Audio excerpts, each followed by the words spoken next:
E aí pessoal do Facilitando a Medicina, tudo bom com vocês? Eu sou Cleverson Delvecq e a gente vai para mais uma aula referente à fisiologia, essa playlist de vários vídeos completos sobre tudo de fisiologia que estamos fazendo aqui para você. E claro, convido você a participar aqui da nossa comunidade no YouTube, é muito fácil, só você se inscrever, clicando nesse botãozinho vermelhinho que você vê embaixo do vídeo e inscrever-se. Assim você já faz parte aqui da comunidade. Lembrando, segunda a sexta temos vídeos novos aqui todos esses dias. Conteúdo gratuito, tá convidado, vamos ao que interessa. Vamos entender hoje o primeiro passo na eletrofisiologia do coração, falando da bioeletrogênese. Então, vamos lá. Então, galera, de início, uma definição, né? O que é bioeletrogênese? Galera, bioeletrogênese é a capacidade do corpo humano de gerar eletricidade. Pois é, você aí é uma mini usina. Sim, nós temos capacidade de gerar eletricidade, mas como assim? Bom, o que vai fazer com que ocorra, de certa forma, aí, uma produção de eletricidade no nosso corpo, principalmente importante para a contração muscular, e como nós estamos falando de coração, fisiologia cardíaca, o coração é um músculo, então ele tem que gerar eletricidade. Mas como que isso acontece, galera? Isso é muito simples. Bom, não é tão simples assim, mas uma definição fácil para a gente falar, o que gera eletricidade? Galera, seria a movimentação de íons. A movimentação de íons por uma membrana pode gerar eletricidade. E aí vem os fatores que influenciam exatamente nessa produção de eletricidade, que é a permeabilidade de membrana e a diferença de concentração. Sim, galera, existe diferença de concentração entre o meio extracelular e o intracelular. Vamos dar uma olhadinha. Então, galera, para não restar dúvidas, bioeletrogênese é a capacidade do corpo de gerar eletricidade. E essa eletricidade no corpo, ela vem de que forma? Por movimentação de íons. E o que interfere nessa movimentação de íons? A diferença de concentração e a permeabilidade da membrana. Bom, diferença de concentração. Como a gente vê na imagem, nós temos o meio extracelular, fora da célula, e o meio intracelular. Diferença de concentração nada mais é do que a diferença de concentração de íons que estão mais presentes ou dentro da célula ou fora da célula. E aqui a gente tem um exemplo. Nós temos fora da célula a presença de ter mais ali sódio e cloro. Já dentro da célula nós temos uma maior concentração de potássio. Então existe uma diferença de concentração. Tem mais sódio fora da célula do que dentro dela. Isso é uma diferença de concentração. E exatamente essa diferença que pode gerar ali uma eletricidade pela movimentação desses íons. A gente vai entender mais à frente como que ocorre essa movimentação. Mas, de início, é isso que eu quero que você entenda.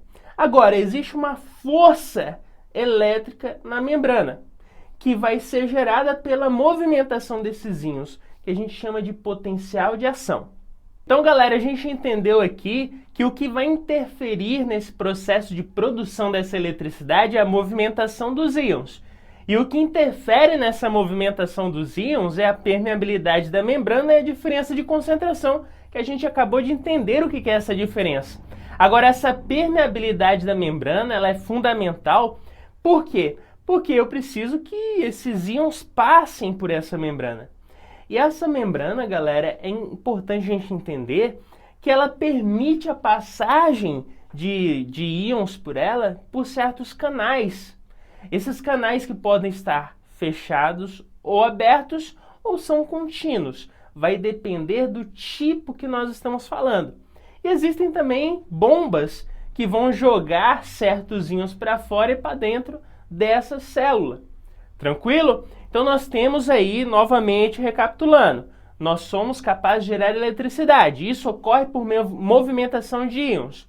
E o que interfere nessa movimentação é a permeabilidade da membrana, que pode ter ali os seus canais abertos ou fechados, e a diferença de concentração.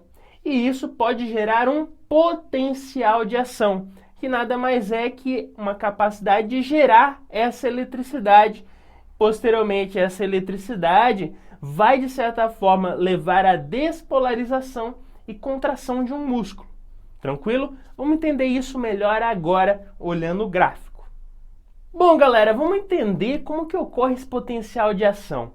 Primeiro, a célula, basicamente isso que acontece, a célula está em repouso, não recebe nenhum estímulo, está em repouso, né? A membrana ali sossegada, tá, os canais ali sossegados, está em repouso, potencial em repouso. Como a gente vê, esse potencial de repouso, galera, ele ocorre por quê? Porque nós temos o meio intracelular mais negativo e o meio extra, ou seja, lá fora, está mais positivo. Isso quer dizer o quê? Que eu tenho mais cargas positivas lá fora da célula do que dentro dela. E o que mantém essa diferença de concentração de cargas seria a bomba de sódio e potássio, que sempre está jogando ali 3 sódios fora e 2 potássios dentro. Então, se você for ver aí, nós temos uma concentração maior de carga positiva fora do que dentro da célula. Então, esse meio intracelular está aí, como a gente vê, menos 70. Está mais negativo. Esse é o potencial de repouso. Nada acontece, tudo sossegado. Agora, galera, chegou ali um segundo passo, que é o potencial graduado. O que seria potencial graduado? Galera, chega um estímulo nessa célula muscular. Esse estímulo, ele consegue abrir poucos, mas muito poucos mesmo, canais de sódio. Esses canais de sódio, olha só, ele permite a passagem de pouco sódio para dentro daquela célula. Porém, não é o suficiente para alcançar o limiar. Você vai entender melhor o que é esse limiar. Mas o limiar, ele é aquela, como a gente pode dizer, um limite para que ocorra um potencial de ação. Você vai entender daqui a pouco. Mas existe esse potencial gradual, onde existe um estímulo. Esse estímulo faz com que alguns canais de sódio se abram entre carga positiva, o sódio dentro dessa célula, e deixa essa célula menos negativa, tranquilo? Mas não chega a alcançar o limiar. Porém, chega um outro potencial mais forte. E esse potencial aí, esse estímulo mais forte, faz com que mais canais de sódio se abram. E mais sódio, mais carga positiva entra dentro dessa célula. E isso faz com que alcance esse limiar. Vamos entender isso agora. Bom, galera, como a gente viu, tem esse potencial graduado, né? Tranquilo. Abriu ali alguns canais de sódio, entrou ali algumas partículas positivas, mas não alcançou o limiar. Posteriormente vem outro estímulo que vai abrir agora sim alguns canais de sódio, que vai fazer com que entre sódio, carga positiva dentro da célula, e alcança um limiar necessário, como a gente vê, menos 60. Ou seja, o interior dessa célula fica menos negativo. E o que isso vai fazer quando ele alcança esse limiar? O que vai acontecer, galera, é que agora a gente vai abrir realmente, quando alcança esse limiar, grandes quantidades de canais de sódio. E muito sódio entra dentro dessa célula, muita carga positiva entra dentro dessa célula e ocorre o que a gente chama de gatilho ou aí disparo, que posteriormente vai gerar uma despolarização. Ou seja, o meio dentro dessa célula fica mais positivo que lá fora.